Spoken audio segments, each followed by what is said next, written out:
മഹാകേരളം ചാനലിലേക്ക് എല്ലാവർക്കും സ്വാഗതം. ഈ ചാനൽ നിങ്ങൾ ഇതുവരെ സബ്സ്ക്രൈബ് ചെയ്തിട്ടില്ലെങ്കിൽ സബ്സ്ക്രൈബ് ചെയ്യുവാൻ അഭ്യർത്ഥിക്കുന്നു. ഒപ്പം അടുത്തുള്ള ബെല്ലൈക്കണും ക്ലിക്ക് ചെയ്യുക. അപ്പോൾ എൻ്റെ പുതിയ വീഡിയോയുടെ നോട്ടിഫിക്കേഷൻസ് നിങ്ങൾക്ക് ലഭിക്കുന്നതായിരിക്കും. വിദ്യ, ബുദ്ധി, വിവേകം എന്നിവയുടെ എല്ലാം കാരകനായ ബുധൻ മാർച്ച് 15-ാം തീയതി മീനം രാശിയിൽ വക്രഗതിയിലാകുന്നതായിരിക്കും. അതായത് ബുധൻ റീട്രോഗ്രേഡായിട്ടായിരിക്കും സഞ്ചരിക്കുന്നത്. ഏപ്രിൽ 7-ാം തീയതി വരെ ഏകദേശം 24 ദിവസത്തോളം ബുധൻ റീട്രോഗ്രേഡായിട്ട് തന്നെയായിരിക്കും സഞ്ചരിക്കുന്നത്. മീനം രാശി ബുധൻ്റെ നീചസ്ഥാനമാണ്. പക്ഷേ ഇവിടെ ശുക്രൻ നിൽക്കുന്നതും മീനം രാശി ശുക്രൻ്റെ ഉച്ചസ്ഥാനവുമായതിനാൽ ബുധന് നീചഭംഗമുണ്ടാകുന്നതും നീചഭംഗ രാജയോഗം നിർമ്മിതമാകുന്നതുമായിരിക്കും. മീനത്തിൽ ബുധനോടൊപ്പം സൂര്യൻ, രാഹു, ശുക്രൻ എന്നീ ഗ്രഹങ്ങളും നിൽക്കുന്നുണ്ടായിരിക്കും. ബുധൻ വിദ്യ, ബുദ്ധി, വിവേകം, communication, online, nervous system, skin, tourism, accounts, business, വ്യാപാരം എന്നിവയുമായിട്ടെല്ലാം ബന്ധപ്പെട്ടിട്ടുള്ളതാണ്. ബുധൻ്റെ റീട്രോഗ്രേഡായിട്ടുള്ള ഈ സഞ്ചാരമാറ്റം കർക്കടകം രാശിക്കാരിൽ എന്തെല്ലാം പ്രഭാവങ്ങൾ ചെലുത്തും എന്നതിനെക്കുറിച്ചാണ് ഇവിടെ ഞാൻ വിവരിക്കുന്നത്. ബുധൻ നിങ്ങളുടെ 12ഉം 3ഉം ഭാവങ്ങളുടെ അധിപനാണ്. വക്രഗതിയിലാകുന്നത് ഭാഗ്യസ്ഥാനമായ 9-ാം ഭാവത്തിലാണ്. ബുധൻ ഈ സമയത്ത് ധർമ്മസ്ഥാനത്താണ് നിൽക്കുന്നത്. നിങ്ങൾ സ്വന്തക്കാരോട് ഒത്തൊരുമിച്ച് ജീവിച്ചു പോകേണ്ട സമയമാണിത്. സഹോദരങ്ങളുമായും മറ്റ് ബന്ധുക്കളുമായും മറ്റും തെറ്റിദ്ധാരണകളോ തർക്കങ്ങളോ ഒക്കെ ഉണ്ടാകുവാൻ സാധ്യതകളുണ്ട്.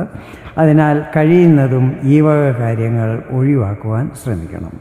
എന്തെങ്കിലും അഭിപ്രായ വ്യത്യാസങ്ങൾ ഉണ്ടായാൽ പോലും ചിലത് കണ്ടില്ല, കേട്ടില്ല എന്ന് നടിക്കുന്നതും നല്ലതായിരിക്കും. ഈ സമയത്ത് യാത്രകളും മറ്റും ചെയ്യുമ്പോൾ നല്ല ശ്രദ്ധയുണ്ടായിരിക്കണം. 9-ൽ ബുധൻ വക്രഗതിയിലാകുന്നത് ബിസിനസ്സിൽ ലാഭസ്ഥിതികളെക്കുറിച്ചൊക്കെ നെഗറ്റീവായി ബാധിക്കുന്നതായിരിക്കും. ഇത് കവർ ചെയ്യുന്നതിനായി കൂടുതൽ ഹാർഡ് വർക്കും ചെയ്യേണ്ടി വരും.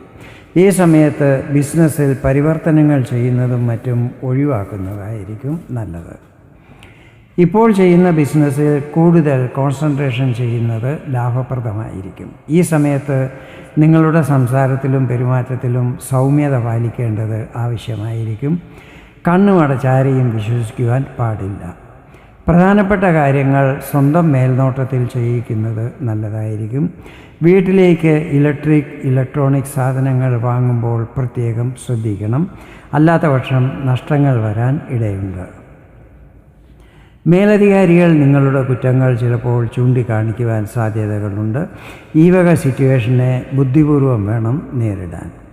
കരിയറിൽ ഈ സമയത്ത് കൂടുതൽ ഹാർഡ് വർക്ക് ചെയ്യേണ്ടി വരും. നിക്ഷേപങ്ങളും മറ്റും ചെയ്യുവാൻ ഇത് അനുകൂല സമയമായിരിക്കത്തില്ല. വിദ്യാർത്ഥികൾക്ക് ഈ സമയത്ത് കൂടുതൽ പരിശ്രമം ചെയ്യേണ്ടി വരും. എങ്കിൽ മാത്രമേ പ്രതീക്ഷിച്ച ഫലങ്ങൾ ലഭിക്കുകയുള്ളൂ.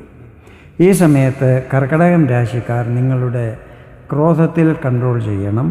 ആരോഗ്യകാര്യങ്ങളിൽ പ്രത്യേകം ശ്രദ്ധിക്കണം. നേരത്തെ മുതൽ ആരോഗ്യത്തിൽ പ്രശ്നങ്ങളുള്ളവർ സമയത്ത് മരുന്നുകളും മറ്റും കഴിക്കുവാൻ ശ്രദ്ധിക്കണം. അതുപോലെ ഇടയ്ക്കിടയ്ക്ക് ചെക്കപ്പുകളും മറ്റും ചെയ്യിക്കുന്നതും നല്ലതായിരിക്കും. ഇതാണ് ബുധൻ മീനം രാശിയിൽ വക്രഗതിയിലാകുമ്പോൾ കർക്കടകം രാശിക്കാരിൽ ചെലുത്തുന്ന പ്രഭാവങ്ങൾ.